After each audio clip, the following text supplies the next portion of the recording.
আমার নাম মোহাম্মদ মুরসালিন হোসেন প্রিন্স।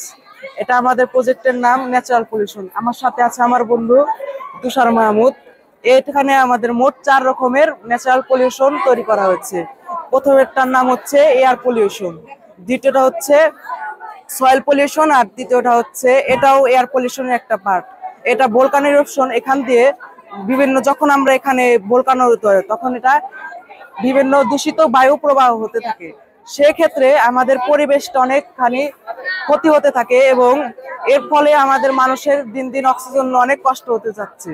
এবং দ্বিতীয়, এটা হচ্ছে মাটি দূষণ।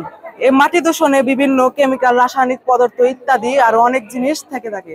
এসব জিনিসের মাধ্যমে অনেক কিছু আমাদের যে উর্বর জমিগুলা ছিল সেগুলো এখন আমাদের আস্তে আস্তে দিন দিন হয়ে যাচ্ছে, নষ্ট হয়ে যাচ্ছে। এবং এর ফলে মানুষের যে আগে যে মানুষ সার মুক্ত সবজি চাষ করতো, এখন এর ফলে বেশি সার দেওয়ার কারণে জমিগুলো অনেক হয়ে গেছে। এটা এয়ার পলিউশন একটাই। এখানে ফ্যাক্টরি, বিভিন্ন ফ্যাক্টরির ধোঁয়া টোয়া এখানে এসেছে। এসব ফ্যাক্টরির ধোঁয়ার কারণে আমাদের বায়ু প্রবাহ গুলো হচ্ছে এবং ফ্যাক্টরির অনেকগুলো এখানে দেখতে পাচ্ছি আমাদের ওয়াটার পলিউশন। এখানে বিভিন্ন ফ্যাক্টরির আমাদের দূষিত পানিগুলো আছে বা কেমিক্যাল যে সাইড গুলো আছে, সেই কেমিক্যাল গুলো এই নদীর ভিতর চলে যাচ্ছে। ফলে দিন দিন মাছও এবং অন্যান্য সামুদ্রিক যে জিনিস আছে সেগুলো আস্তে আস্তে দূষিত হচ্ছে। এই ছিল আমার এই 4টা।